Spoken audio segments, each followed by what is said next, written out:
अगला प्रश्न है दोस्तों 405 नंबर। डैश की रानी अवंतीबाई लोधी ने अंग्रेजों के खिलाफ 4000 की सेना खड़ी की।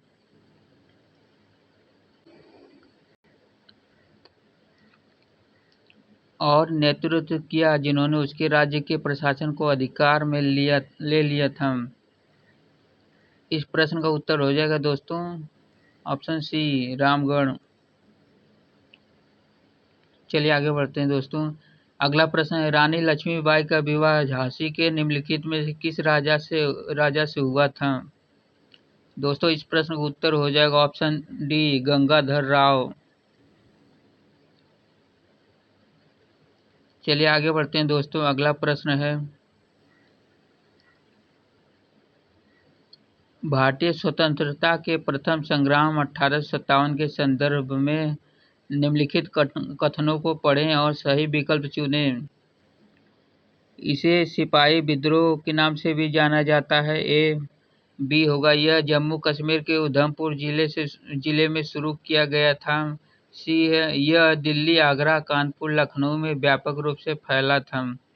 दोस्तों इस प्रश्न का उत्तर हो जाएगा ऑप्शन बी ए सी किंतु बी गलत। चलिए आगे बढ़ते हैं दोस्तों। अगला प्रश्न है मेरठ छावनी में 1857 के सैनिक विद्रोह की शुरुआत कब हुई थी। दोस्तों इस प्रश्न का उत्तर हो जाएगा ऑप्शन सी 10 मई 1857। चलिए आगे बढ़ते हैं दोस्तों।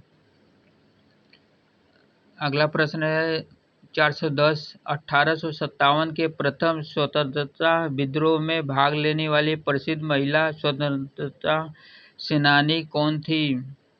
इस प्रश्न का उत्तर हो जाएगा ऑप्शन डी बेगम हजरत महल। अगला प्रश्न है 411 1857 के सिपाही विद्रोह में सिपाहियों को किस कंपनी द्वारा बनाए गए कारतूसों पर आपत्ति थी। दोस्तों इस प्रश्न का उत्तर हो जाएगा ऑप्शन बी एनफील्ड। चलिए आगे बढ़ते हैं। अगला प्रश्न है 412 नंबर। 1857 के विद्रोह के प्रसिद्ध नेताओं में से एक तांतिया तोपे को अंग्रेजों ने 1859 में डैश में फांसी दी थी। इस प्रश्न का उत्तर हो जाएगा ऑप्शन बी शिवपुरी। चलिए आगे बढ़ते हैं दोस्तों। अगला प्रश्न है सिपाही विद्रोह किस वर्ष हुआ था। इस प्रश्न का उत्तर हो जाएगा ऑप्शन बी 1857।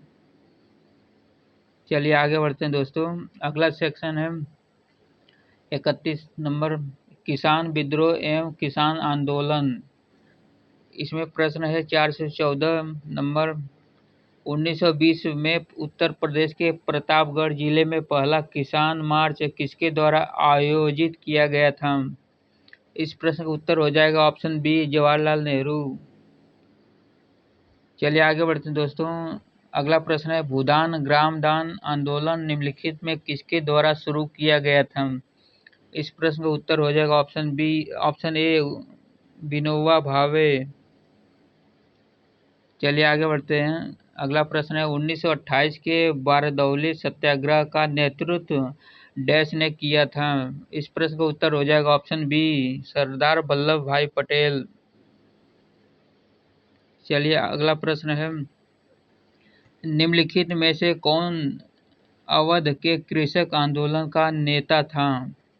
इस प्रश्न का उत्तर हो जाएगा ऑप्शन ए बाबा रामचंद्र। चलिए आगे बढ़ते हैं दोस्तों। अगला प्रश्न है निम्नलिखित में से किसने 1928 में बारदौली सत्याग्रह का नेतृत्व किया था। दोस्तों इस प्रश्न का उत्तर हो जाएगा ऑप्शन डी सरदार वल्लभ भाई पटेल। चलिए आगे बढ़ते हैं दोस्तों। अगला प्रश्न है 419 निम्नलिखित में से किस घटना के बाद वल्लभ भाई पटेल को सरदार की उपाधि मिली थी। दोस्तों इस प्रश्न का उत्तर हो जाएगा ऑप्शन ए बारदौली सत्याग्रह। चलिए आगे बढ़ते हैं। अगला सेक्शन जनजातीय अन्य प्रमुख आंदोलन 32 नंबर। इसमें प्रश्न है 420 नंबर। वर्ष 1910 में मध्य भारत में निम्नलिखित में कौन सा विद्रोह शुरू हुआ था। दोस्तों इस प्रश्न का उत्तर हो जाएगा ऑप्शन बी बस्तर। चलिए आगे बढ़ते हैं दोस्तों। इसमें दोस्तों ये देख लेते हैं दिनांक। कोल विद्रोह 1831 1832। दूसरा है संथाल विद्रोह 1855 से 1856 तक। अगला है वर्ली विद्रोह 1945।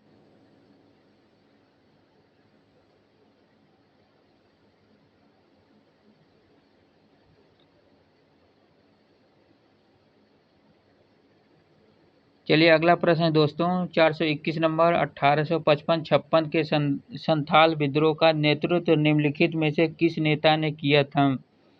दोस्तों इस प्रश्न का उत्तर हो जाएगा option C. Option C Sidhu और कान्हू मुर्मू। दोस्तों इसमें देख लेते हैं और क्या क्या दिया है। मुंडा विद्रोह बिरसा मुंडा। अगला है संथाल विद्रोह सिद्धू और कान्हू मुर्मू। सन्यासी विद्रोह केना सरकार। रंपा विद्रोह अल्लूरी सीताराम राजू। चलिए दोस्तों आगे बढ़ते हैं। अगला प्रश्न है बिरसा मुंडा के आंदोलन 1890 के दशक को निम्नलिखित में से किसके लिए याद किया जाता है? दोस्तों इस प्रश्न का उत्तर हो जाएगा ऑप्शन सी ब्रिटिश हस्तक्षेप के विरुद्ध जनजातीय स्वशासन की स्थापना के लिए। Option C. चलिए दोस्तों अगला प्रश्न है निम्नलिखित में से किस स्वतंत्रता सेनानी ने वन कानूनों के विरुद्ध 1922 के रंपा विद्रोह का नेतृत्व किया था? दोस्तों इस प्रश्न का उत्तर हो जाएगा ऑप्शन डी अल्लूरी सीताराम राजू। हो जाएगा 1922 1924। चलिए आगे बढ़ते हैं दोस्तों। अगला प्रश्न है बख्शी जगबंधु ने ब्रिटिश भूमि राजस्व नीति के विरोध में पाइका विद्रोह का नेतृत्व किस वर्ष किया था? दोस्तों इस प्रश्न का उत्तर हो जाएगा ऑप्शन ए 1817।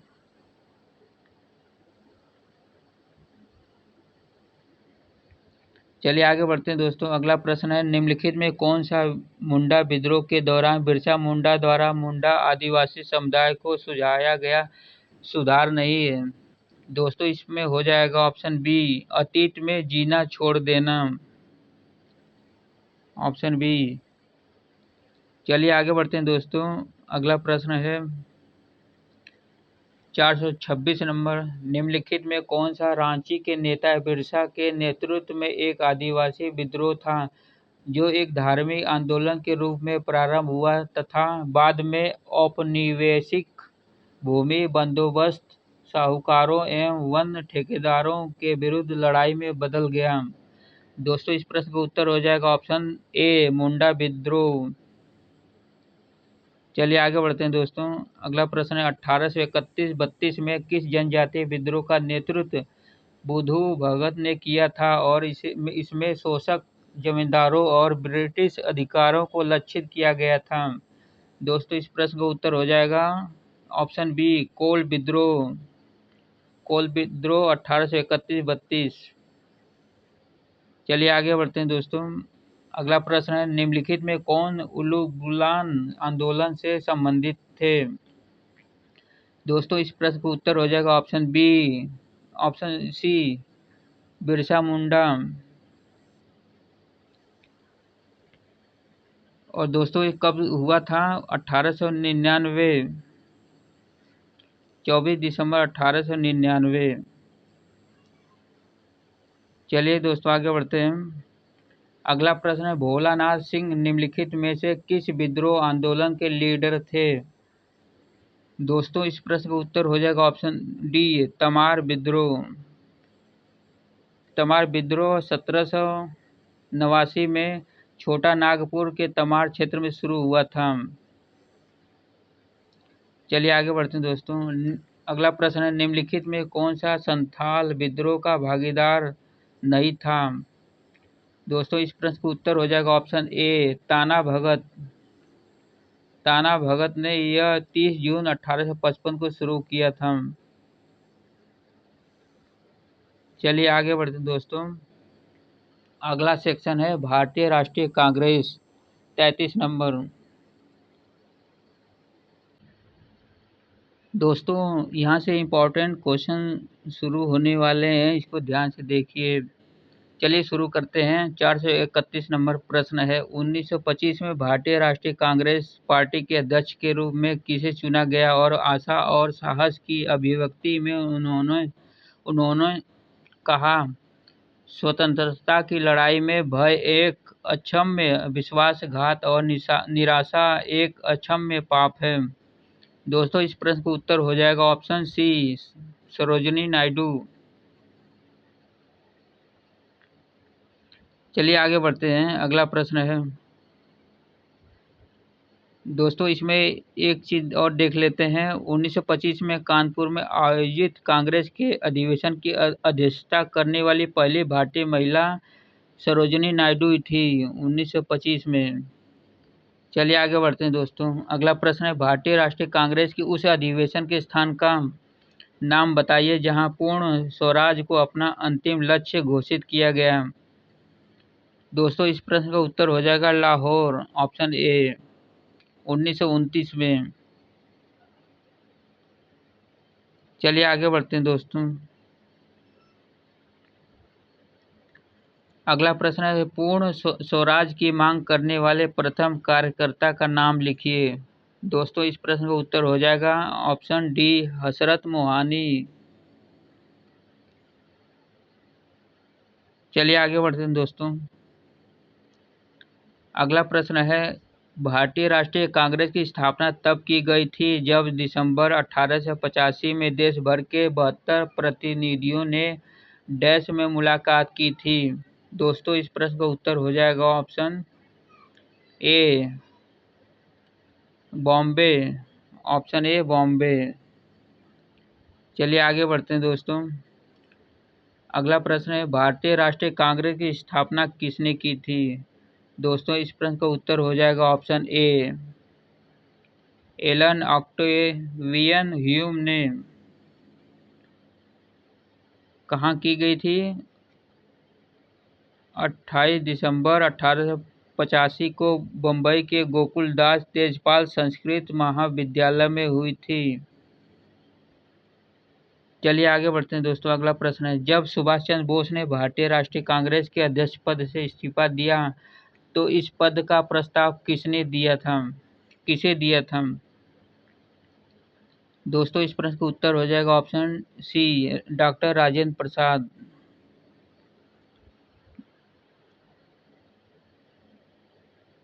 सन 1939 में कांग्रेस अध्यक्ष पद के चयन हेतु मतभेद उत्पन्न हो गया। बोस एवं पट्टाभी सीतारामैया के मध्य हुए चुनाव में बोस विजयी हुए, परंतु कांग्रेस कार्यकारिणी के सदस्य एवं गांधी जी के विरोध स्वरूप उन्होंने पद से इस्तीफा दे दिया। बोस के पद त्याग के बाद डॉक्टर राजेंद्र प्रसाद कांग्रेस कार्यकारिणी के अध्यक्ष बनाए गए।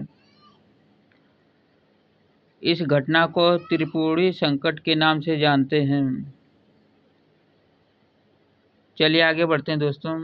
अगला प्रश्न है, सुभाष चंद्र बोस वर्ष डैश में कांग्रेस पार्टी के अध्यक्ष बने थे। तो दोस्तों इस प्रश्न का उत्तर हो जाएगा ऑप्शन बी 1938।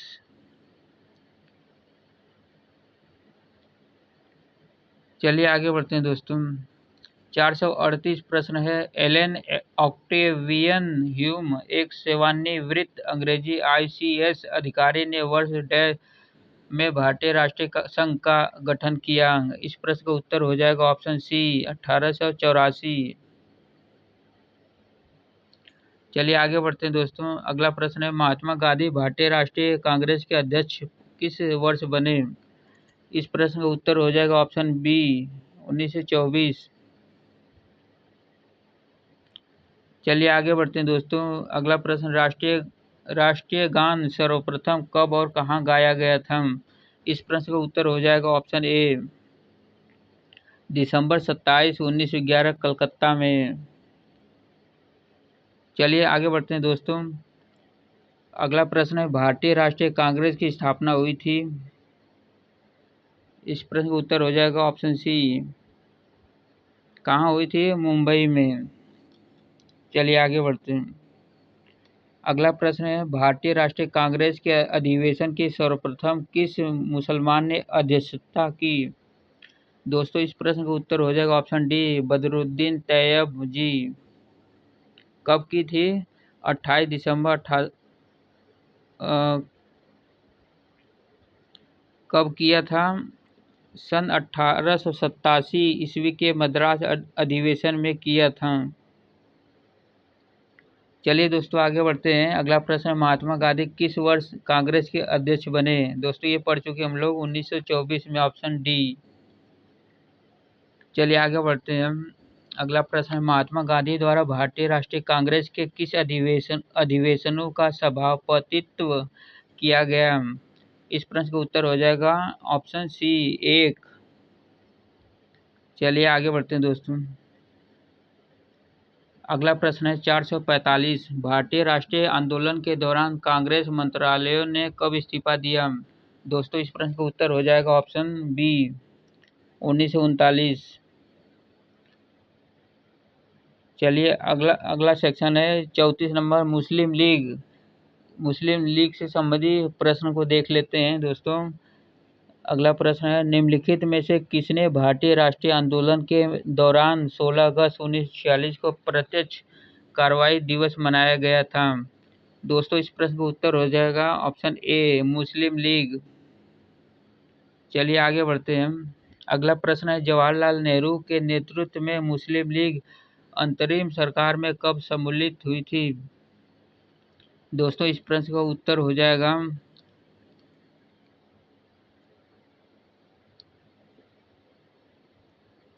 दोस्तों ऑप्शन में स्पष्ट दिया नहीं है, इसमें नीचे दिया हुआ है 26 अक्टूबर 1946 को मुस्लिम लीग अंतरिम सरकार में शामिल हो गई। विकल्प में 24 अक्टूबर दिया है जो गलत है। चलिए आगे बढ़ते हैं दोस्तों। अगला प्रश्न है, मुस्लिम लीग के लाहौर पत्र में पाकिस्तान की मांग डैश में की गई थी, डैश। इस प्रश्न का उत्तर हो जाएगा ऑप्शन सी, 1940। चलिए आगे बढ़ते हैं दोस्तों। अगला प्रश्न है, निम्नलिखित मुस्लिम नेताओं में से किसने सबसे पहले द्विराष्ट्र राष्ट्र का सिद्धांत प्रतिपादित किया था? दोस्तों इस प्रश्न का उत्तर हो जाएगा ऑप्शन ए, मोहम्मद इकबाल। चलिए आगे बढ़ते हैं दोस्तों। अगला प्रश्न है, मुस्लिम लीग ने निम्नलिखित में से किस वर्ष में मुस्लिम बहुल क्षेत्रों के लिए स्वायत्तता के साधन की मांग करते हुए एक प्रस्ताव पारित किया? दोस्तों इस प्रश्न का उत्तर हो जाएगा ऑप्शन बी, 1940। चलिए आगे बढ़ते हैं। अगला प्रश्न है, 451 सीधी कार्रवाई दिवस की घोषणा किसने की थी? इस प्रश्न का उत्तर हो जाएगा ऑप्शन ए, मोहम्मद अली जिन्ना। कब की गई थी? 1946, 16 अगस्त 1946 को पाकिस्तान की मांग की। चलिए आगे बढ़ते हैं दोस्तों। अगला प्रश्न है, 452 अखिल भारतीय मुस्लिम लीग ने लाहौर प्रस्ताव को वर्ष डैश में अंगीकृत किया था? इस प्रश्न का उत्तर हो जाएगा ऑप्शन डी, 1940। चलिए आगे बढ़ते हैं दोस्तों। अगला प्रश्न है, पाकिस्तान नाम किस वर्ष में गढ़ा गया था? दोस्तों इस प्रश्न का उत्तर हो जाएगा ऑप्शन बी, 1933 में। पाकिस्तान शब्द को सर्वप्रथम कैम्ब्रिज विश्वविद्यालय के छात्र चौधरी रहमत अली ने सन 1933 में गढ़ा था। चलिए आगे बढ़ते हैं दोस्तों। अगला प्रश्न है, मुस्लिम लीग की स्थापना किस शहर में हुई थी? इस प्रश्न का उत्तर हो जाएगा ऑप्शन बी, ढाका में। कब हुई थी? 1906 में, 30 दिसंबर 1906 को ढाका बांग्लादेश में हुई थी। चलिए आगे बढ़ते हैं दोस्तों। अगला प्रश्न है, मुस्लिम लीग की स्थापना कब की गई थी? दोस्तों पहले देख चुके हैं, इसका ऑप्शन है 1906। चलिए आगे बढ़ते हैं।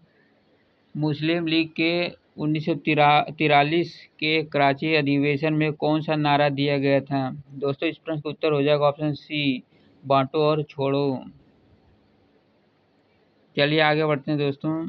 अगला सेक्शन है 35 नंबर, दिल्ली दरबार। दिल्ली दरबार से संबंधित प्रश्न को देख लेते हैं। चलिए अगला प्रश्न है, निम्नलिखित में से किस वर्ष ब्रिटेन के राजा जॉर्ज वी जॉर्ज पंचम और रानी मैरी भारत आए थे तथा भारत की राजधानी को कोलकाता से दिल्ली स्थानांतरित करने की घोषणा की थी? दोस्तों इस प्रश्न का उत्तर हो जाएगा ऑप्शन बी, 1911। चलिए आगे बढ़ते हैं दोस्तों। अगला प्रश्न है 458, दिल्ली दरबार में डैश में किंग जॉर्ज पंचम का राज्यारोहण हुआ और इसी दरबार में किंग ने घोषणा की थी कि भारत की राजधानी को कलकत्ता से दिल्ली स्थानांतरित किया जाएगा। दोस्तों इस प्रश्न को हम लोग देख चुके हैं, ऑप्शन ए है 1911। चलिए आगे बढ़ते हैं। अगला प्रश्न है 1911 में डैश में किंग जॉर्ज पंचम के राज्याभिषेक का जश्न मनाने के लिए एक दरबार का आयोजन किया गया। यहीं पर भारत की राजधानी को कलकत्ता से दिल्ली स्थानांतरित करने के निर्णय की घोषणा भी की गई थी। दोस्तों ये प्रश्न 3 बार आ चुका है, ये बहुत इंपॉर्टेंट क्वेश्चन है। इसका उत्तर हो जाएगा ऑप्शन डी। चलिए आगे बढ़ते हैं। अगला प्रश्न, इनमें से कौन सी ब्रिटिश भारत 1773-1911 की राजधानी थी? दोस्तों इस प्रश्न का उत्तर हो जाएगा ऑप्शन बी, कलकत्ता। चलिए आगे बढ़ते हैं। अगला प्रश्न है, दिल्ली दरबार 1911 के दौरान दिल्ली की आधार शिला इनमें से किसने रखी थी? दोस्तों इस प्रश्न का उत्तर हो जाएगा ऑप्शन सी, जॉर्ज पंचम।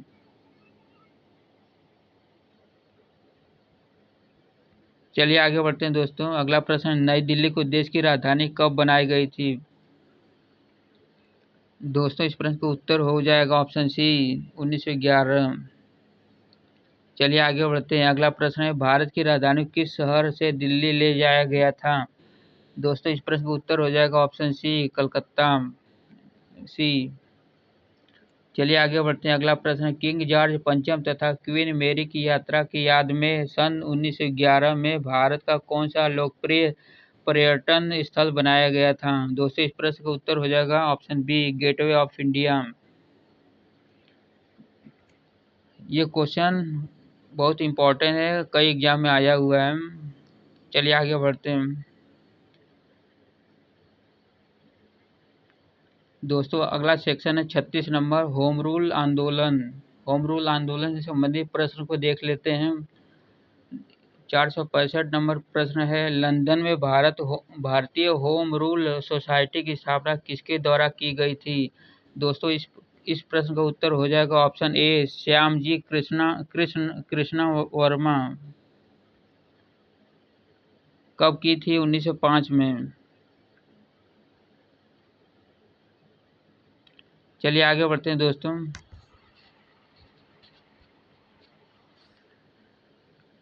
सन 1915-16 में किसके नेतृत्व में दो होम रूल लीग शुरू हुई थी? दोस्तों इस प्रश्न का उत्तर हो जाएगा ऑप्शन ए, एनी बेसेंट और लोकमान्य तिलक। दोस्तों ये प्रश्न बहुत इंपॉर्टेंट है, बार बार पूछा जाता है। इसमें देख लेते हैं दोस्तों।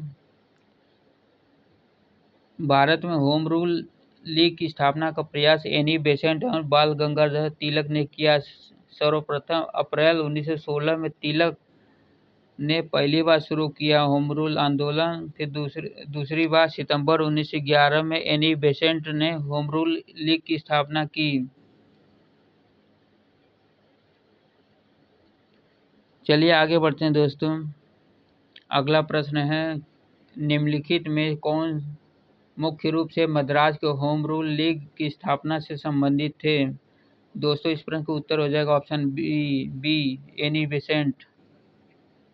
चलिए आगे बढ़ते हैं। अगला प्रश्न है, भारत में स्वशासन प्राप्त करने के उद्देश्य से सितंबर 1916 में मद्रास में भारतीय राष्ट्रवादी गंगाधर तिलक और भारतीय स्वतंत्रता सेनानी डैश द्वारा होम रूल लीग की स्थापना की गई थी? दोस्तों इस प्रश्न का उत्तर हो जाएगा ऑप्शन बी, एनी बेसेंट। चलिए आगे बढ़ते हैं। अगला प्रश्न है, होम रूल लीग आंदोलन के संस्थापक कौन थे? दोस्तों इस प्रश्न का उत्तर हो जाएगा ऑप्शन बी, एनी बेसेंट। चलिए आगे बढ़ते हैं दोस्तों। अगला प्रश्न है, 1915-16 में स्थापित होम रूल लीग निम्न में से किसकी सहायक इकाई के रूप में काम करती है? दोस्तों इस प्रश्न का उत्तर हो जाएगा ऑप्शन बी, भारतीय राष्ट्रीय कांग्रेस। चलिए अगला सेक्शन है लखनऊ समझौता। दोस्तों इस समझौते से संबंधित प्रश्न को देख लेते हैं। 471 नंबर प्रश्न है, भारतीय राष्ट्रीय कांग्रेस और अखिल भारतीय मुस्लिम लीग AIML ने प्रसिद्ध डैश के माध्यम से अंग्रेजों के खिलाफ भारत के संघर्ष के लिए एक साथ आने का फैसला किया? दोस्तों इस प्रश्न का उत्तर हो जाएगा ऑप्शन ए, 1916, लखनऊ पैक्ट 1916। चलिए आगे बढ़ते हैं दोस्तों। अगला प्रश्न है, 1916 का लखनऊ समझौता महत्वपूर्ण था क्योंकि इसके बाद कांग्रेस ने किया? दोस्तों इस प्रश्न का उत्तर हो जाएगा ऑप्शन ए, मुस्लिम लीग के साथ गठबंधन। चलिए आगे बढ़ते हैं दोस्तों। अगला प्रश्न है, दिसंबर 1916 में दोनों पक्षों के संयुक्त सत्र में डैश संधि भारतीय राष्ट्रीय कांग्रेस और मुस्लिम लीग के बीच एक समझौता हुआ था? दोस्तों इस प्रश्न का उत्तर हो जाएगा ऑप्शन ए, लखनऊ समझौता। चलिए आगे बढ़ते हैं दोस्तों। अगला सेक्शन है बंगाल विभाजन और स्वदेशी आंदोलन। इससे संबंधित प्रश्न को देख लेते हैं। 474 नंबर प्रश्न है, बंगाल के विभाजन ने पूरे भारत में लोगों को क्रोधित कर दिया था और डेल्टा आंध्र के डेल्टा क्षेत्र में स्वदेशी आंदोलन हुआ था। इसे निम्नलिखित में से किस नाम से जाना जाता है? दोस्तों इस प्रश्न का उत्तर हो जाएगा वंदे मातरम आंदोलन। वंदे मातरम आंदोलन 11 फरवरी 1907 को आंध्र प्रदेश में शुरू किया गया। चलिए आगे बढ़ते हैं दोस्तों। बंगाल में डैश आंदोलन के दौरान तिरंगा झंडा लाल, हरा और पीला डिजाइन किया गया था? दोस्तों इस प्रश्न का उत्तर हो जाएगा ऑप्शन सी, स्वदेशी। चलिए आगे बढ़ते हैं दोस्तों।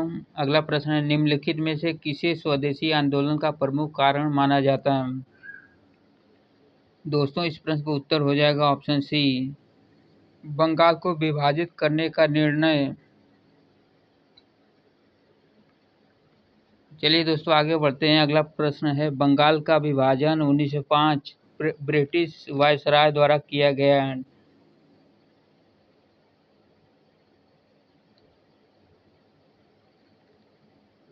दोस्तों इस प्रश्न का उत्तर हो जाएगा ऑप्शन बी, लॉर्ड कर्जन। चलिए आगे बढ़ते हैं दोस्तों। अगला प्रश्न है, वर्ष 1905 में बंगाल के विभाजन के दौरान भारत के वायसराय कौन थे?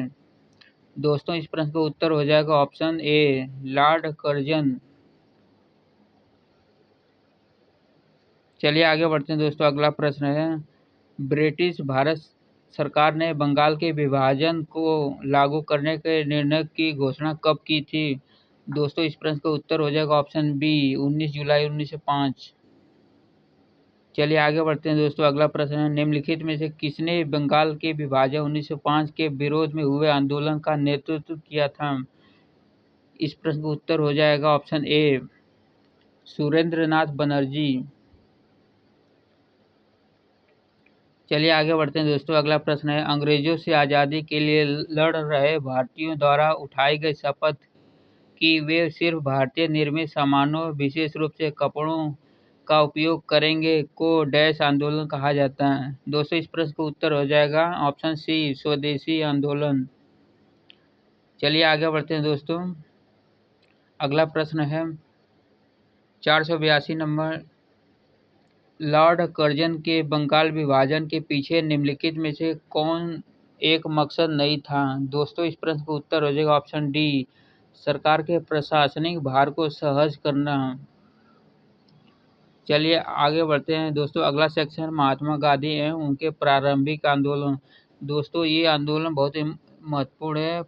विभिन्न एग्जामों में महात्मा गांधी से संबंधित बहुत सारे प्रश्न बनते हैं और पूछे जाते हैं। चलिए शुरू करते हैं। 483 नंबर प्रश्न है, 1919 में गांधी जी ने डैश के खिलाफ सत्याग्रह का आह्वान किया, जिसे अधिनियम ने अभिव्यक्ति की स्वतंत्रता जैसे मौलिक अधिकारों पर अंकुश लगाया और पुलिस शक्तियों को मजबूत किया। दोस्तों इस प्रश्न का उत्तर हो जाएगा ऑप्शन ए, रॉलेट रॉलेट अधिनियम 1919। चलिए आगे बढ़ते हैं दोस्तों। अगला प्रश्न है 484, निम्नलिखित में से महात्मा गांधी का कौन सा सत्याग्रह नील कृषकों की समस्याओं से जुड़ा था। दोस्तों इस प्रश्न का उत्तर हो जाएगा ऑप्शन सी, चंपारण सत्याग्रह। दोस्तों इस प्रश्न में थोड़ा सा देख लेते हैं क्या क्या है। 19वीं सदी के आरंभ में गोरे बागान मालिकों ने किसानों से एक अनुबंध करा लिया, जिसके तहत किसानों को अपनी जमीन के 3/20वें हिस्से में नील की खेती करना अनिवार्य था। इसे तिनकठिया पद्धति भी कहते हैं।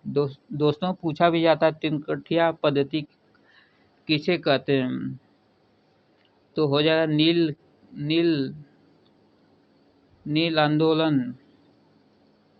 चलिए आगे बढ़ते हैं दोस्तों। अगला प्रश्न है, भारतीय राष्ट्रीय आंदोलन की निम्नलिखित घटनाओं को उनके घटित होने के वर्ष से मिलाइए। दोस्तों इस तरह के प्रश्न बहुत बार पूछे जाते हैं।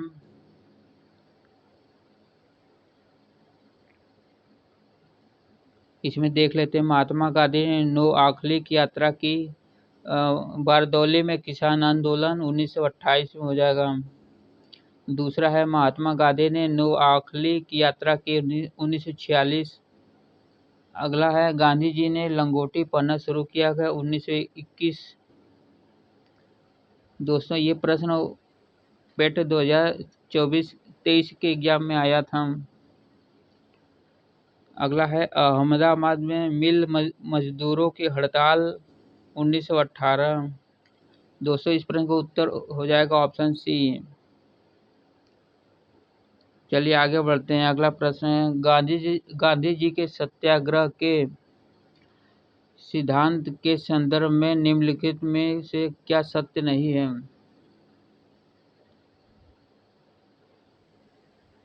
दोस्तों इस प्रश्न का उत्तर हो जाएगा ऑप्शन सी, परहेज। चलिए आगे बढ़ते हैं दोस्तों। अगला प्रश्न, चंपारण सत्याग्रह का नेतृत्व किसने किया। दोस्तों इस प्रश्न का उत्तर हो जाएगा महात्मा गांधी, ऑप्शन सी।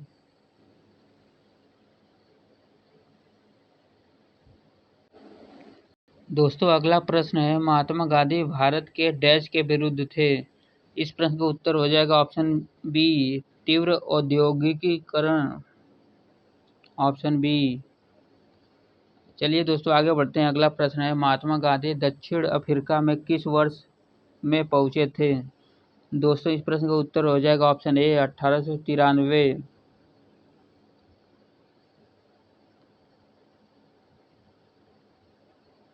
चलिए दोस्तों आगे बढ़ते हैं। अगला प्रश्न है, महात्मा गांधी की किस अमेरिकी जीवनी लेखक ने लिखा था कि असहयोग भारत और गांधी जी के जीवन में एक युग का नाम बन गया है। दोस्तों इस प्रश्न का उत्तर हो गया ऑप्शन सी, लुई फिशर। अगला प्रश्न है, महात्मा गांधी ने निम्नलिखित में से किसे अपना राजनीतिक गुरु माना था। दोस्तों इस प्रश्न का उत्तर हो जाएगा ऑप्शन बी, गोपाल कृष्ण गोखले। चलिए आगे बढ़ते हैं। अगला प्रश्न है 492, रंग भेद के कारण महात्मा गांधी को किस वर्ष दक्षिणी अफ्रीका के पीटरमरिट्सबर्ग रेलवे स्टेशन में प्रथम श्रेणी के रेल डिब्बे से सामान सहित बाहर फेंक दिया गया था। दोस्तों इस प्रश्न का उत्तर हो जाएगा ऑप्शन डी, 1893। चलिए आगे बढ़ते हैं। अगला प्रश्न है, निम्नलिखित में से कौन सा गांधीवादी दर्शन का हिस्सा नहीं है। दोस्तों इस प्रश्न का उत्तर हो जाएगा ऑप्शन सी, व्यवसाय। चलिए आगे बढ़ते हैं दोस्तों। अगला प्रश्न है 1917 का सत्याग्रह महात्मा गांधी का पहला सत्याग्रह था और भारतीय स्वतंत्रता का आंदोलन में एक बड़ा विद्रोह था। इस प्रश्न का उत्तर हो जाएगा ऑप्शन डी, चंपारण। चलिए दोस्तों आगे बढ़ते हैं। अगला प्रश्न है महात्मा गांधी ने सत्याग्रह सभा की स्थापना डैश में की थी। दोस्तों इस प्रश्न का उत्तर हो जाएगा ऑप्शन सी, फरवरी 1919 में। चलिए दोस्तों आगे बढ़ते हैं। महात्मा गांधी ने डैश अर्थव्यवस्था की वकालत की। दोस्तों इस प्रश्न का उत्तर हो जाएगा ऑप्शन सी हो जाएगा।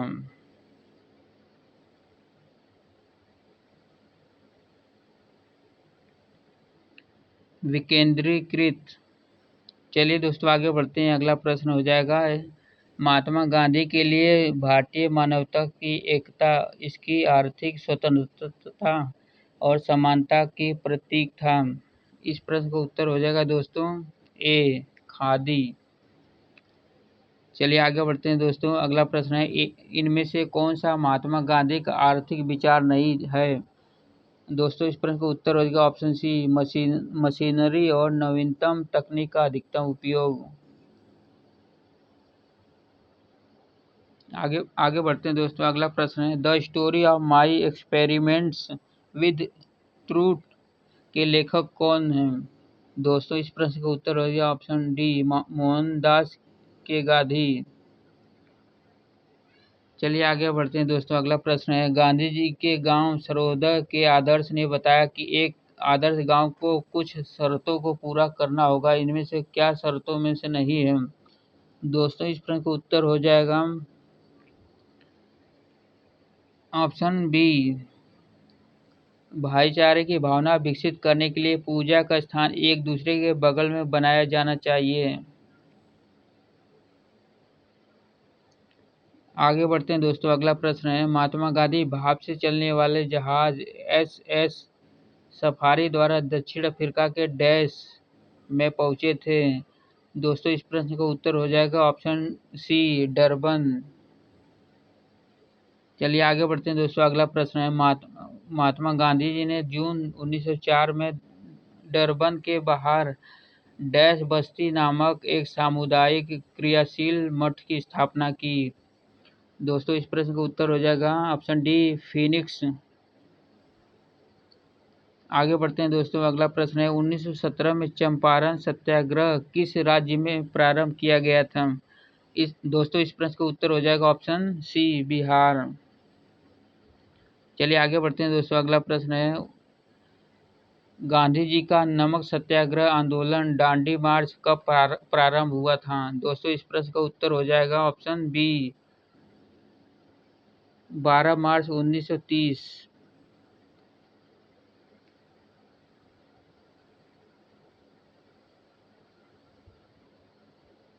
12 मार्च 1930 को गांधी जी ने नमक सत्याग्रह दांडी मार्च यात्रा अपने साबरमती आश्रम से शुरू की थी।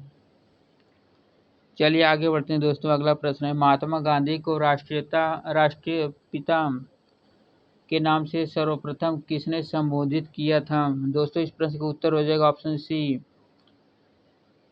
सुभाष चंद्र बोस।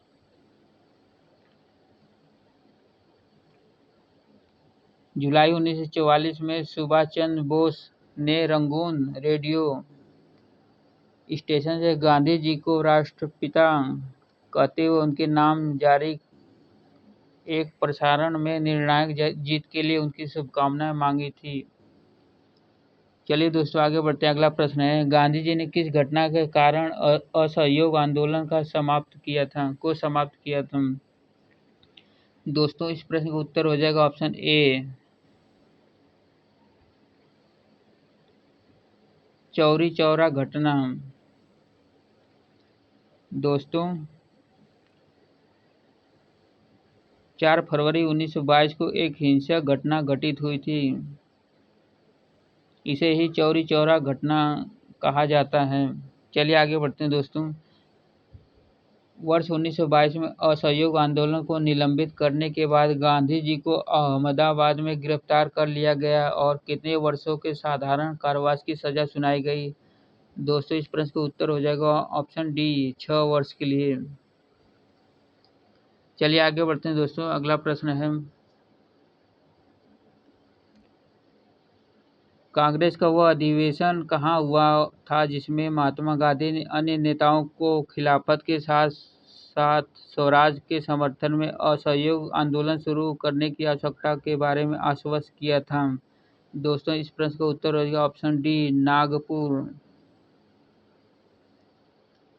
चलिए आगे बढ़ते हैं दोस्तों। अगला प्रश्न है, असहयोग आंदोलन किस सन में प्रारंभ हुआ था। दोस्तों इस प्रश्न का उत्तर हो जाएगा ऑप्शन बी 1920। चलिए आगे बढ़ते हैं दोस्तों। अगला प्रश्न है, 1930 में महात्मा गांधी द्वारा सविनय अवज्ञा आंदोलन शुरू करने का कारण था। दोस्तों इस प्रश्न का उत्तर हो जाएगा ऑप्शन सी नमक कानून तोड़ने के लिए दांडी मार्च।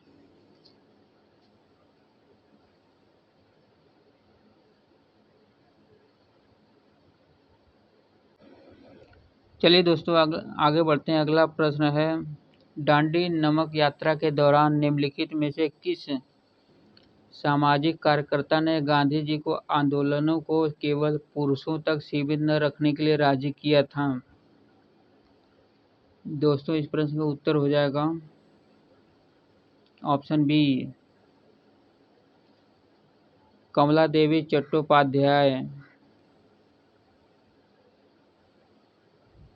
चलिए आगे बढ़ते हैं दोस्तों। अगला प्रश्न है, अंग्रेजों के साथ किस समझौते के बाद गांधी जी द्वारा सविनय अवज्ञा आंदोलन को 1931 में बंद कर दिया गया था। दोस्तों इस प्रश्न का उत्तर हो जाएगा option A Gandhi Irwin pact. 5 March 1931 को गांधी जी इरविन समझौते के बाद गांधी जी द्वारा सविनय अवज्ञा आंदोलन को बंद कर दिया गया था। चलिए दोस्तों आगे बढ़ते हैं। अगला प्रश्न है, दांडी मार्च जिसे साल्ट मार्च और दांडी सत्याग्रह के नाम से भी जाना जाता है और निम्नलिखित में किस आंदोलन के शुरू होने का कारण बना। दोस्तों इस प्रश्न का उत्तर हो जाएगा ऑप्शन डी सविनय अवज्ञा आंदोलन। चलिए आगे बढ़ते हैं दोस्तों। अगला प्रश्न है, सविनय अवज्ञा आंदोलन का मुख्य उद्देश्य क्या था। दोस्तों इस प्रश्न का उत्तर हो जाएगा ऑप्शन डी नमक कर के विरुद्ध। चलिए आगे बढ़ते हैं दोस्तों। अगला प्रश्न है, सविनय अवज्ञा आंदोलन की शुरुआत के पहले वायसराय को गांधी जी का 11 सूत्रीय चेतावनी दिया गया था। इन चेतावनी के संदर्भ में क्या सही है। दोस्तों इस प्रश्न का उत्तर हो जाएगा ऑप्शन बी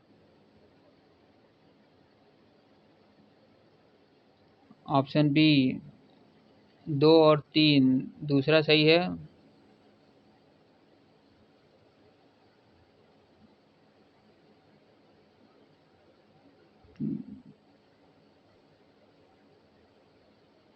दूसरा सही है और तीसरा सही है। चलिए दोस्तों आगे बढ़ते हैं। अगला प्रश्न है, रविंद्रनाथ टैगोर ने किस नरसंहार के विरोध में नाइटहुड की उपाधि लौटा दी थी। दोस्तों इस प्रश्न का उत्तर हो जाएगा ऑप्शन ए जलियांवाला बाग नरसंहार। चलिए दोस्तों आगे बढ़ते हैं। अगला प्रश्न है, निम्नलिखित में से किस ब्रिटिश नीति ने लोगों को जलियांवाला बाग अमृतसर में एकत्र होने के लिए विवश किया था। ऑप्शन हो जाएगा ए रॉलेट अधिनियम। चलिए दोस्तों आगे बढ़ते हैं। अगला प्रश्न है, जलियांवाला बाग हत्याकांड इनमें से किस शहर में हुआ था। दोस्तों इस प्रश्न का उत्तर हो जाएगा अमृतसर। चलिए दोस्तों आगे बढ़ते हैं। अगला प्रश्न है, जलियांवाला बाग हत्याकांड के विरोध में गांधी जी ने किस सम्मान को लौटाया था। दोस्तों इस प्रश्न का उत्तर हो जाएगा ऑप्शन ए कैसर ए हिंद। चलिए आगे बढ़ते हैं दोस्तों। जलियांवाला बाग नरसंहार को डैश को हुआ था डैश इस प्रश्न का उत्तर हो जाएगा दोस्तों ऑप्शन सी 13 अप्रैल 1919 को। दोस्तों 40 नंबर में छूट गया था रॉलेट एक्ट, जलियांवाला बाग हत्याकांड, इसमें कुछ क्वेश्चन छूट गए थे, उसको देख लेते हैं। 516 नंबर, जलियांवाला बाग हत्याकांड कब हुआ था? दोस्तों इस प्रश्न का उत्तर हो जाएगा ऑप्शन ए 1919।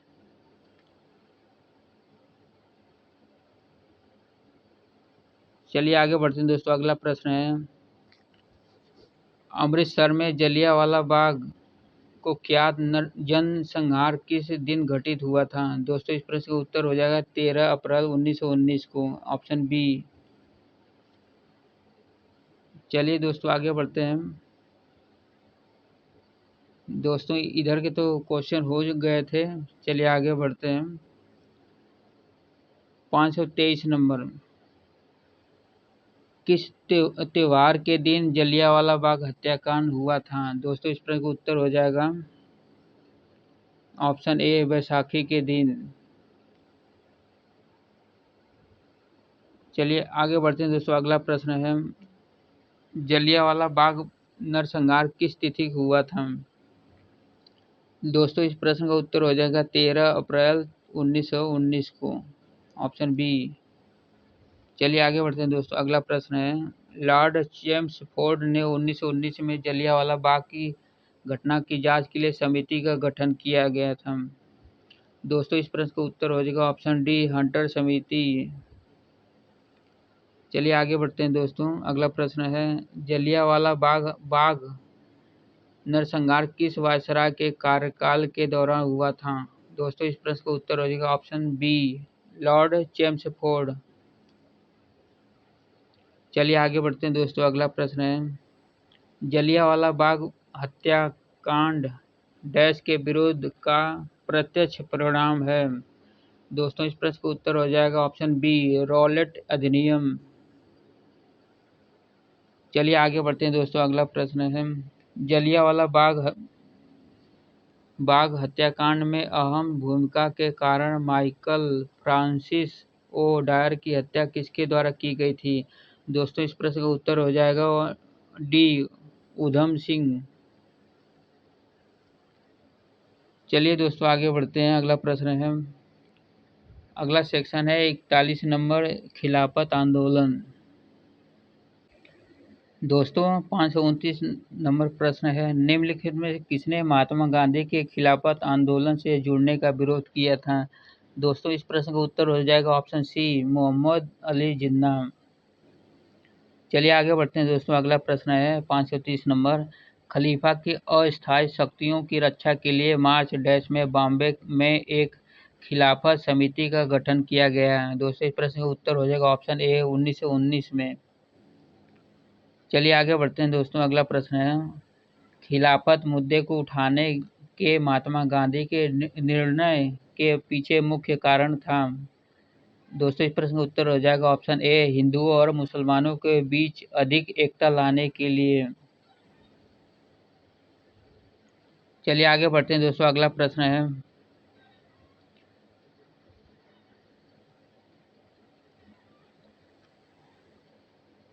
खिलाफत आंदोलन निम्नलिखित में से किसके विरोध में शुरू किया गया था? दोस्तों इस प्रश्न का उत्तर हो जाएगा ऑप्शन बी ओटोमन साम्राज्य का विघटन।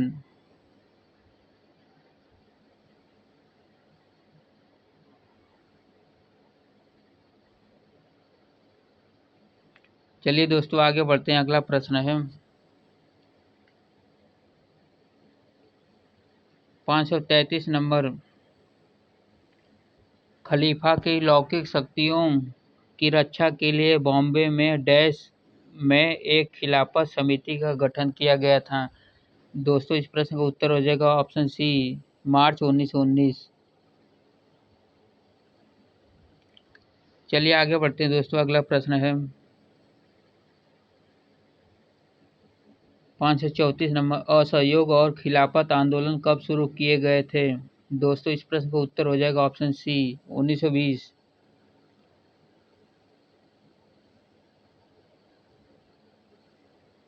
चलिए आगे बढ़ते हैं दोस्तों, अगला प्रश्न है खिलाफत आंदोलन की शुरुआत डैश में हुई थी?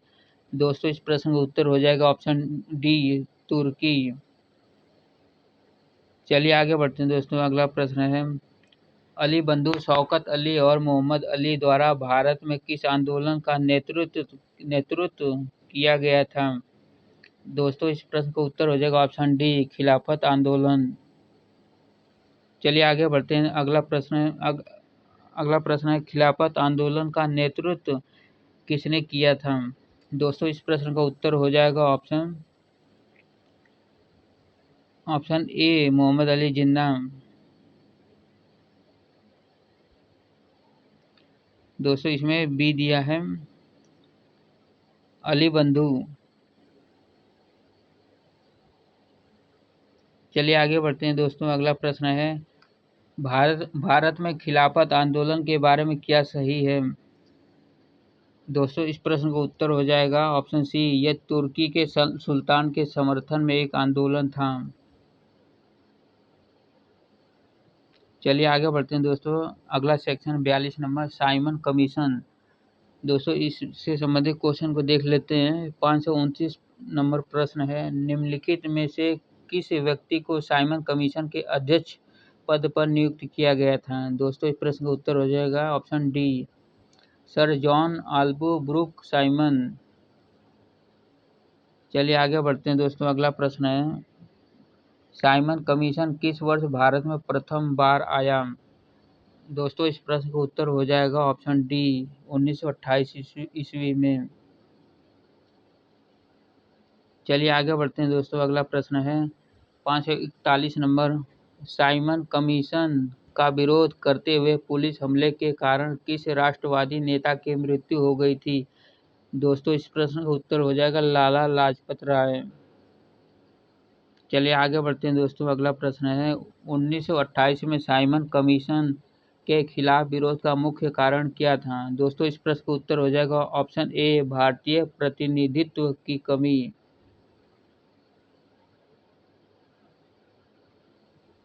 चलिए आगे बढ़ते हैं दोस्तों। अगला प्रश्न है, क्लेमेंट एटली जो बाद में ब्रिटेन के प्रधानमंत्री बने डैश के सदस्य के रूप में भारत आए थे?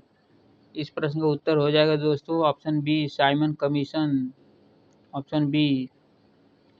चलिए आगे बढ़ते हैं दोस्तों। अगला प्रश्न है, साइमन कमीशन कब भारत आया था? दोस्तों इस प्रश्न का उत्तर हो जाएगा 1928 में, बी। चलिए आगे बढ़ते हैं दोस्तों। अगला प्रश्न है, निम्नलिखित में से कौन साइमन कमीशन का सदस्य नहीं था? दोस्तों इस प्रश्न का उत्तर हो जाएगा, इस प्रश्न का उत्तर हो जाएगा option C, James A Scott. चलिए दोस्तों आगे बढ़ते हैं।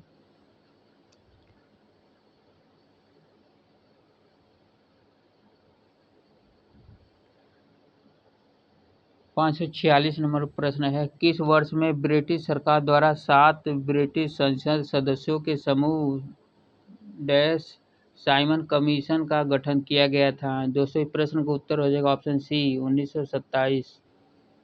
चलिए आगे बढ़ते हैं दोस्तों। अगला प्रश्न है 547, लाला लाजपत राय की मृत्यु ब्रिटिश सरकार के किस निर्णय का विरोध करते हुए हुई थी? दोस्तों इस प्रश्न का उत्तर हो जाएगा ऑप्शन ए, साइमन कमीशन। चलिए दोस्तों आगे बढ़ते हैं। अगला सेक्शन है 443 नंबर, गांधी इरविन समझौता गोलमेज सम्मेलन।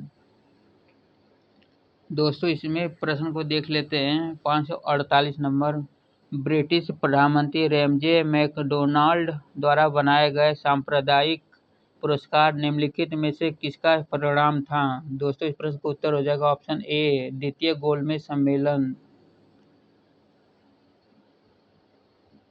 चलिए दोस्तों आगे बढ़ते हैं। अगला प्रश्न है 549 नंबर, निम्नलिखित में से किसने सभी तीनों गोलमेज सम्मेलनों में भाग लिया? दोस्तों ये प्रश्न बहुत इंपॉर्टेंट है, कई एग्जाम में पूछा गया है। इस प्रश्न का उत्तर हो जाएगा option D, B R Ambedkar.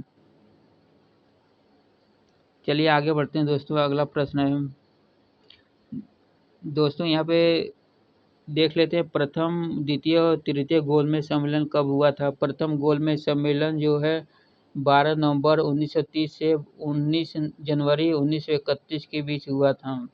दूसरा गोलमेज सम्मेलन जो है 7 सितंबर 1931 से 1 दिसंबर 1931 के बीच। तीसरा जो है 17 नवंबर 1932 से लेकर 24 दिसंबर 1932 ईस्वी के मध्य हुआ था।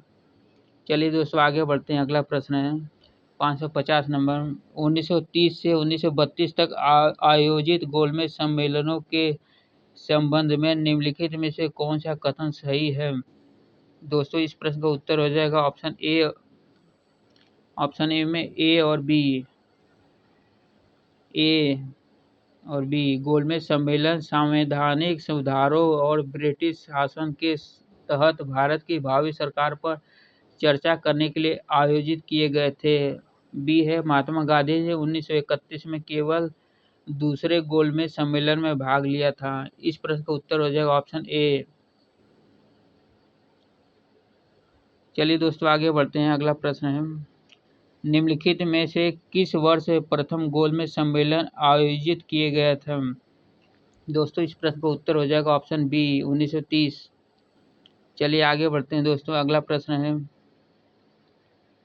महात्मा गांधी ने लॉर्ड इरविन को लिखे अपने पत्र में कितनी मांगे मांगी थी, जिनमें से कुछ को गांधी इरविन समझौते के रूप में स्वीकार किया गया था। दोस्तों इस प्रश्न का उत्तर हो जाएगा ऑप्शन डी 11। चलिए आगे बढ़ते हैं दोस्तों।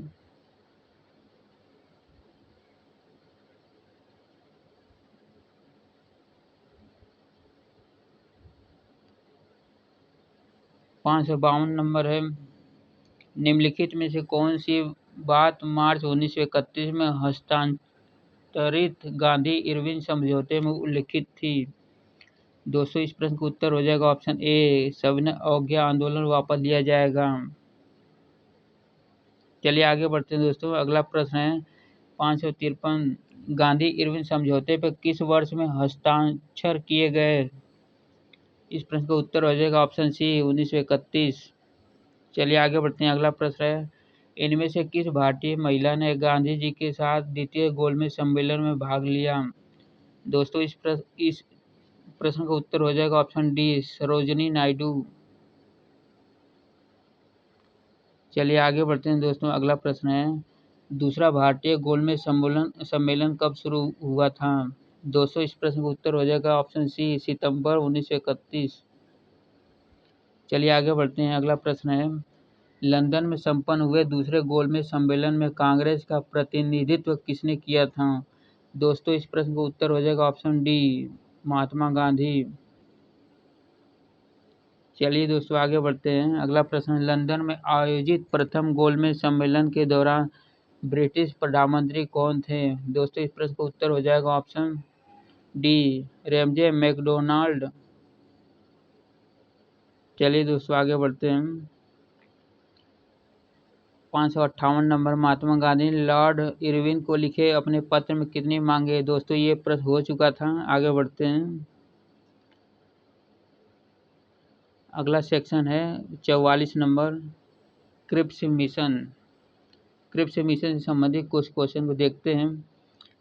मार्च 1942 में निम्नलिखित में से किसको भारतीय राजनीतिक समूहों का सहयोग प्राप्त करने के लिए भारत भेजा गया था। दोस्तों इस प्रश्न का उत्तर हो जाएगा ऑप्शन डी स्टेफर्ड क्रिप्स। चलिए आगे बढ़ते हैं दोस्तों। अगला प्रश्न है किस ब्रिटिश प्रधानमंत्री ने क्रिप्स मिशन को भारत भेजा था। दोस्तों इस प्रश्न का उत्तर हो जाएगा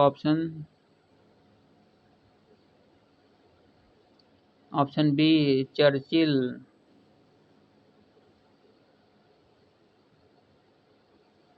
चलिए आगे बढ़ते हैं दोस्तों। अगला प्रश्न है 561 नंबर 1942 में निम्नलिखित में कौन सा ब्रिटिश प्रतिनिधिमंडल भारतीय नेताओं के साथ उनकी मांगों पर चर्चा करने के लिए भारत आया था। इस प्रश्न का उत्तर हो जाएगा ऑप्शन बी क्रिप्स मिशन। चलिए आगे बढ़ते हैं दोस्तों। अगला प्रश्न है 1942 में जब क्रिप्स मिशन भारत आया उस समय इंग्लैंड के प्रधानमंत्री कौन थे। दोस्तों इस प्रश्न का उत्तर हो जाएगा ऑप्शन बी, विंस्टन चर्चिल। चलिए आगे बढ़ते हैं। अगला सेक्शन है 45 नंबर, क्रांतिकारी आंदोलन। इसमें प्रश्न है, निम्नलिखित में कौन सा क्रांतिकारी संगठन राम प्रसाद बिस्मिल से संबंधित नहीं था? दोस्तों इस प्रश्न का उत्तर हो जाएगा ऑप्शन सी, मातृवेदी। चलिए आगे बढ़ते हैं दोस्तों। अगला प्रश्न है, लंदन में ईस्ट इंडियन एसोसिएशन की स्थापना किसके द्वारा की गई थी? दोस्तों इस प्रश्न का उत्तर हो जाएगा ऑप्शन डी, दादा भाई नौरोजी। चलिए दोस्तों आगे बढ़ते हैं। अगला प्रश्न है, हिंदुस्तान रिपब्लिकन एसोसिएशन की स्थापना किस वर्ष हुई थी? दोस्तों इस प्रश्न का उत्तर हो जाएगा ऑप्शन डी, 1924 में। किसके द्वारा हुई थी? हिंदुस्तान रिपब्लिकन एसोसिएशन की स्थापना वर्ष 1924 में हुई थी। इसके संस्थापक सदस्य राम प्रसाद बिस्मिल, सचिंद्र नाथ सान्याल, चंद्रशेखर आजाद थे। चलिए दोस्तों आगे बढ़ते हैं। अगला प्रश्न है, गदर पार्टी भारत की स्वतंत्रता के उद्देश्य से एक प्रारंभिक क्रांतिकारी आंदोलन था। इसका मुख्यालय कहाँ स्थित था? दोस्तों इस प्रश्न का उत्तर हो जाएगा ऑप्शन सी, सैन फ्रांसिस्को। चलिए दोस्तों आगे बढ़ते हैं। अगला प्रश्न है, निम्नलिखित में से किसके नेतृत्व में मंडी षड्यंत्र हुआ था? दोस्तों इस प्रश्न का उत्तर हो जाएगा ऑप्शन बी, गदर पार्टी। चलिए आगे बढ़ते हैं दोस्तों। अगला प्रश्न है, निम्नलिखित में कौन सा अरविंदो के स्वतंत्रता प्राप्त करने के कार्यक्रम का मुख्य हिस्सा था? दोस्तों इस प्रश्न का उत्तर हो जाएगा बी, निष्क्रिय प्रतिरोध। चलिए दोस्तों आगे बढ़ते हैं। अगला प्रश्न है, 8 अप्रैल 1929 को भगत सिंह और डैश ने केंद्रीय विधानसभा में एक बम फेंका। उद्देश्य जैसा कि उनके पत्रक ने समझाया था, मारना नहीं था बल्कि बहरे सुनाना था और विदेशी सरकार को उसके कठोर शोषण की याद दिलाना था। इस प्रश्न का उत्तर हो जाएगा ऑप्शन सी, बीके दत्त। चलिए आगे बढ़ते हैं दोस्तों। अगला प्रश्न है, काकोरी मामले में पकड़े जाने के बाद अशफाक उल्लाह खान को किस जेल में कैद किया गया था?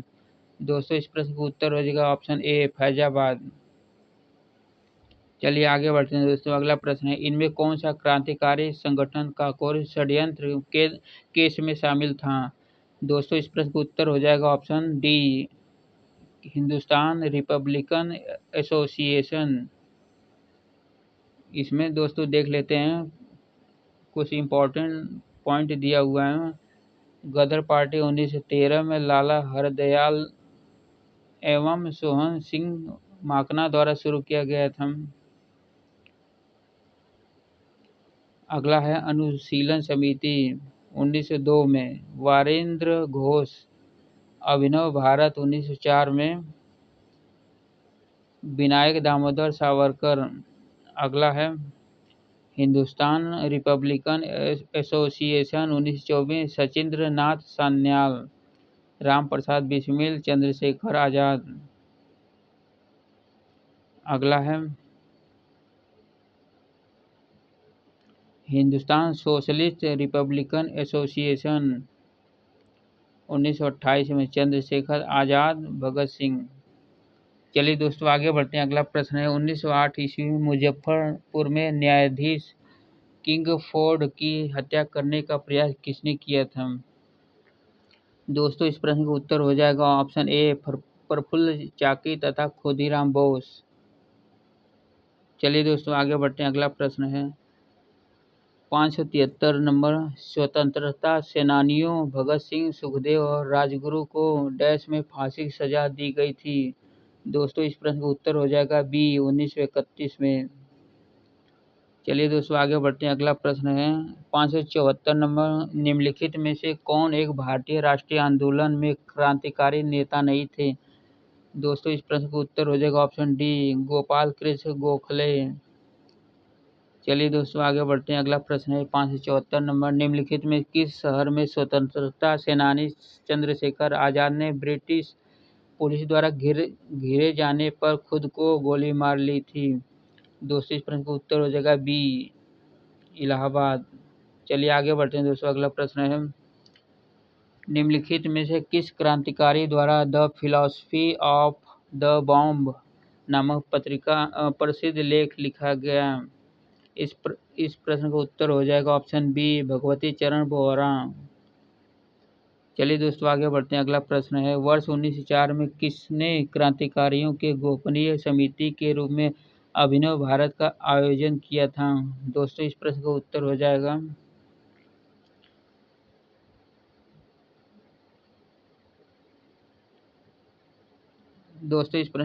जाएगा ऑप्शन ए, बी.डी. सावरकर। चलिए दोस्तों आगे बढ़ते हैं। अगला प्रश्न है निम्नलिखित में कौन एक भारतीय राष्ट्रीय आंदोलन क्रांतिकारी नेता नहीं थे? दोस्तों इस प्रश्न का उत्तर हो जाएगा ऑप्शन डी, गोपाल कृष्ण गोखले। दोस्तों ये प्रश्न हो गया था, आगे देखते हैं। अगला प्रश्न है गदर आंदोलन के नेता कौन थे? दोस्तों इस प्रश्न का उत्तर हो जाएगा ऑप्शन ए, हरदयाल। चलिए आगे बढ़ते हैं। अगला प्रश्न है अपराधियों के रूप में नहीं बल्कि राजनीतिक बंदियों के रूप में इलाज की मांग करते हुए किस क्रांतिकारी की जेल में 64 दिन उपवास के बाद मृत्यु हो गई थी? दोस्तों इस प्रश्न का उत्तर हो जाएगा ऑप्शन ए, जतिन दास। चलिए दोस्तों आगे बढ़ते हैं। अगला प्रश्न है 1908 में खुदीराम बोस और प्रफुल्ल चाकी ने मुजफ्फरपुर में किस ब्रिटिश जज पर बम मारा और उसे मारने का प्रयास किया जो पहले कलकत्ता के मुख्य प्रेसिडेंसी मजिस्ट्रेट थे? दोस्तों इस प्रश्न का उत्तर हो जाएगा ऑप्शन बी, किंग्सफोर्ड। चलिए आगे बढ़ते हैं दोस्तों। अगला प्रश्न है मुक्त भारत समाज की स्थापना किसने की थी? इस प्रश्न का उत्तर हो जाएगा ऑप्शन सी, वीर सावरकर। चलिए आगे बढ़ते हैं दोस्तों। अगला प्रश्न है 582 नंबर। दोस्तों निम्नलिखित का मिलान करें। राम प्रसाद बिस्मिल, सूर्यसेन, अरबिंदो घोष, भगत सिंह।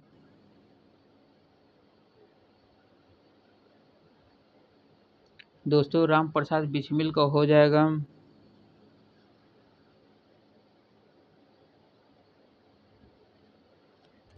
दूसरे नंबर पे काकोरी षड्यंत्र मामला।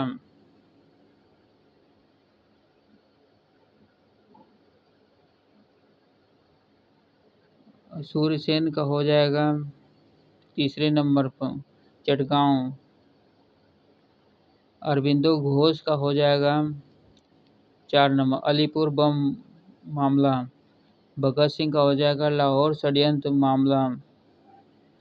इस प्रकार इस प्रश्न का उत्तर हो जाएगा ऑप्शन बी। चलिए दोस्तों आगे बढ़ते हैं। अगला प्रश्न है चंद्रशेखर आजाद मुठभेड़ में कहाँ शहीद हुए थे? दोस्तों इस प्रश्न का उत्तर हो जाएगा ऑप्शन बी, इलाहाबाद में। चलिए आगे बढ़ते हैं दोस्तों। अगला प्रश्न है भारत के भीतर और बाहर दोनों में क्रांतिकारियों की सक्रिय भूमिका निभाने वाले एकमात्र भारतीय राजकुमार कौन थे? दोस्तों इस प्रश्न का उत्तर हो जाएगा ऑप्शन बी, राजा महेंद्र प्रताप। चलिए आगे बढ़ते हैं। अगला प्रश्न है 18 अप्रैल 1930 को हुई चिट्टग्राम शस्त्रागार छापे की घटना का नेतृत्व डैश ने किया था जिसमें क्रांतिकारियों ने डपारा में स्थित पुलिस शस्त्रागार पर कब्जा कर लिया था? दोस्तों इस प्रश्न का उत्तर हो जाएगा ऑप्शन बी, गणेश घोष। चलिए आगे बढ़ते हैं। अगला प्रश्न है दोस्तों अगला सेक्शन है 46 नंबर भारत छोड़ो आंदोलन।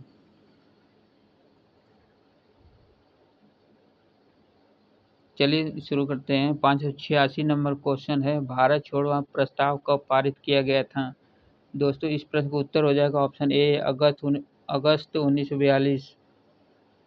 चलिए आगे बढ़ते हैं। अगला प्रश्न है, निम्नलिखित में कौन सी घटना की प्रतिक्रिया में भारत छोड़ो आंदोलन चलाया गया था? दोस्तों इस प्रश्न का उत्तर हो जाएगा डी, क्रिप्स मिशन की विफलता।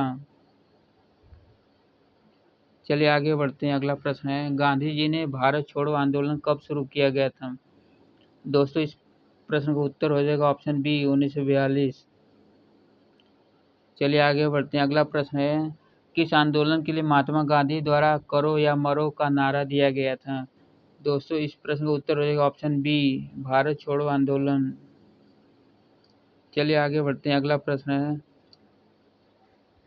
भारत छोड़ो आंदोलन या अगस्त आंदोलन 8 अगस्त 1942 को महात्मा गांधी द्वारा अखिल भारतीय कांग्रेस समिति के डैश में सत्र में चलाया गया एक आंदोलन था। दोस्तों इस प्रश्न का उत्तर हो जाएगा ऑप्शन बी, मुंबई।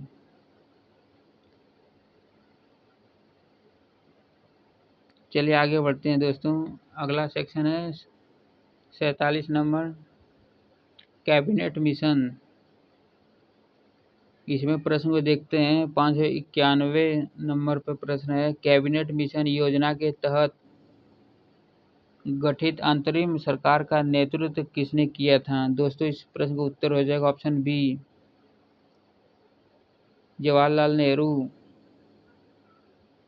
चलिए आगे बढ़ते हैं दोस्तों। अगला प्रश्न है, निम्नलिखित में से किस ब्रिटिश मिशन योजना ने पाकिस्तान की मांग को अमान्य कर दिया था? दोस्तों इस प्रश्न का उत्तर हो जाएगा ऑप्शन सी, कैबिनेट मिशन।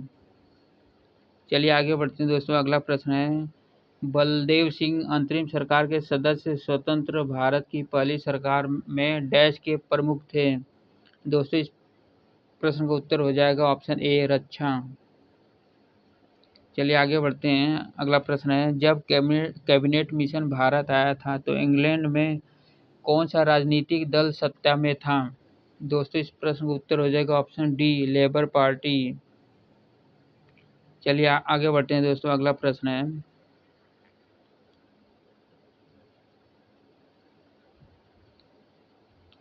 1946 में ब्रिटिश सरकार द्वारा एक कैबिनेट मिशन भारत भेजा गया जिसमें डैश सदस्य शामिल थे? दोस्तों इस प्रश्न का उत्तर हो जाएगा ऑप्शन ए, 3 सदस्य थे।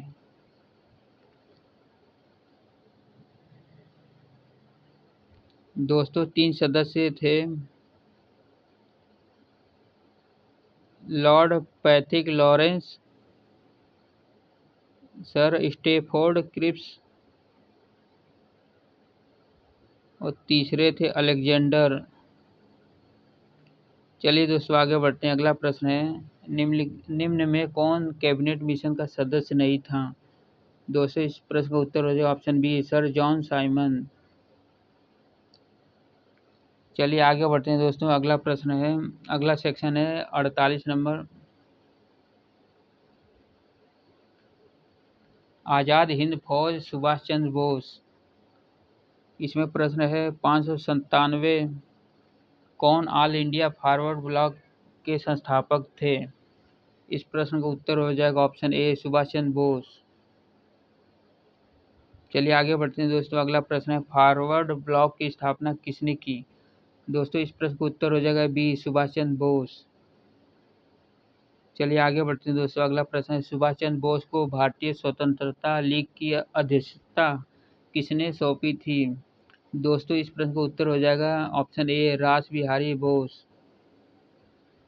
चलिए आगे बढ़ते हैं दोस्तों। अगला प्रश्न है, सुभाष चंद्र बोस ने 1944 में मोइरांग में INA ध्वज फहराया था, वह शहर अब निम्नलिखित में से किस राज्य केंद्र शासित प्रदेश में स्थित है? दोस्तों इस प्रश्न का उत्तर हो जाएगा मणिपुर, डी। चलिए आगे बढ़ते हैं दोस्तों। अगला प्रश्न है, 13 जून 1943 को सुभाष चंद्र बोस निम्नलिखित में से किसके निमंत्रण पर पूर्वी एशिया आए थे? दोस्तों इस प्रश्न का उत्तर हो जाएगा रास बिहारी बोस। चलिए आगे बढ़ते हैं दोस्तों। अगला प्रश्न है 602 नंबर, निम्नलिखित में से किस युद्ध के दौरान आजाद हिंद फौज शामिल थी? दोस्तों इस प्रश्न का उत्तर हो जाएगा ऑप्शन बी, द्वितीय विश्व युद्ध। चलिए आगे बढ़ते हैं। अगला प्रश्न है रास बिहारी बोस द्वारा संगठित भारतीय स्वतंत्रता लीग किस संगठन का एक अग्रदूत था? दोस्तों इस प्रश्न का उत्तर हो जाएगा ऑप्शन बी, भारतीय राष्ट्रीय फौज। चलिए आगे बढ़ते हैं। अगला प्रश्न है, आजाद हिंद फौज किसके नेतृत्व में लड़ी? इस प्रश्न का उत्तर हो जाएगा ऑप्शन डी, सुभाष चंद्र बोस। चलिए दोस्तों आगे बढ़ते हैं। अगला प्रश्न है, निम्नलिखित में से किस नेता को नेताजी कहा जाता है? दोस्तों इस प्रश्न का उत्तर हो जाएगा ऑप्शन बी, सुभाष चंद्र बोस। चलिए आगे बढ़ते हैं दोस्तों। अगला प्रश्न है, 606 नंबर प्रश्न है, नेताजी सुभाष चंद्र ने आजाद हिंद सरकार की स्थापना कब की? दोस्तों इस प्रश्न का उत्तर हो जाएगा ऑप्शन सी, अक्टूबर 1943। चलिए आगे बढ़ते हैं दोस्तों। अगला प्रश्न है, अगला सेक्शन है, कथन, नारा, उपाधियां। चलिए 607 नंबर प्रश्न है, स्वतंत्र भारत के दूसरे गवर्नर जनरल कौन थे?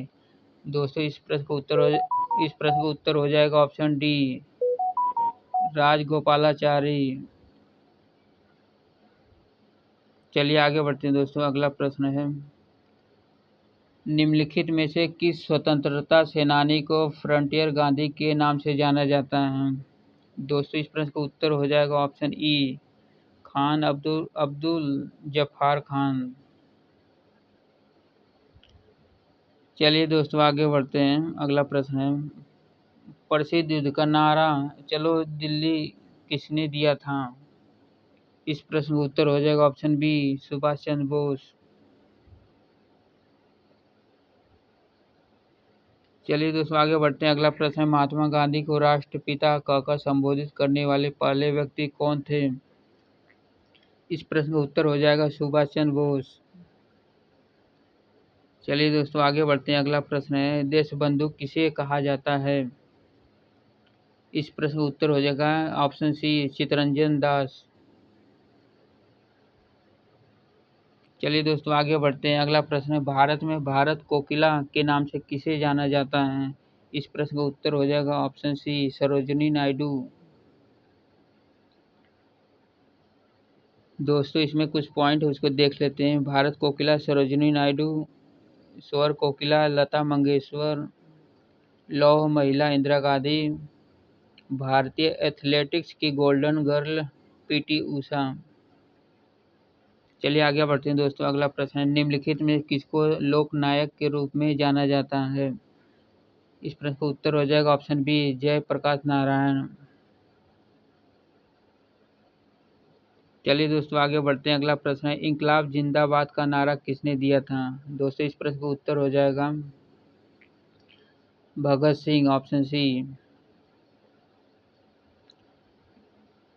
दोस्तों इसमें कुछ पॉइंट उसको देख लेते हैं। इंकलाब जिंदाबाद, भगत सिंह, दिल्ली चलो, जय हिंद, सुभाष चंद्र बोस, पूर्ण स्वराज जवाहरलाल नेहरू, दुश्मन की गोलियों का हम सामना करेंगे, आज़ाद ही रहें आज़ाद ही रहेंगे, चंद्रशेखर आज़ाद। चलिए दोस्तों आगे बढ़ते हैं। अगला प्रश्न है, किस स्वतंत्रता सेनानी को लोकमान्य की मानक उपाधि दी गई थी? दोस्तों इस प्रश्न का उत्तर हो जाएगा ऑप्शन सी, बाल गंगाधर तिलक। इसमें कुछ पॉइंट है उसको देख लेते हैं।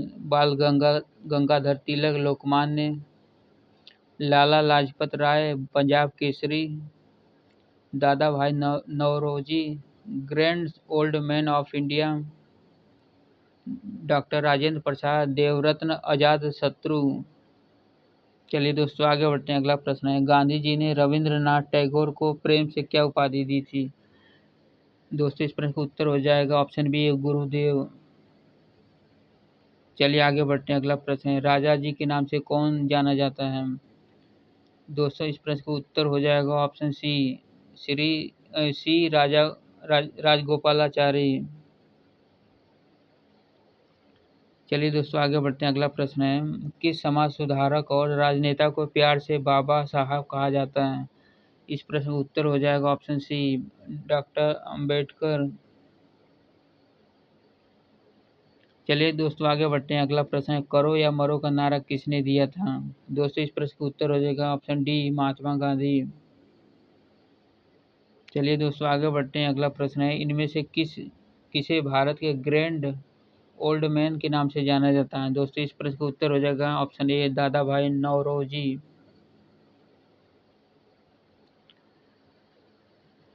दोस्तों ये रहे कुछ इम्पोर्टेंट प्रश्न आज के सेक्शन के ख़त्म हुए। अगले पार्ट में हम लोग शुरू करेंगे प्राचीन भारत को।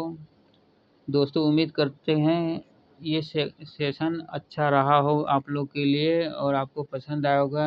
दोस्तों ये अभी शुरुआत है, इसमें हमारी कुछ गलतियां हुई हैं, उसको इग्नोर करें और समझने का प्रयास करें। फिर मिलते हैं अगले पार्ट में। धन्यवाद। जय हिंद।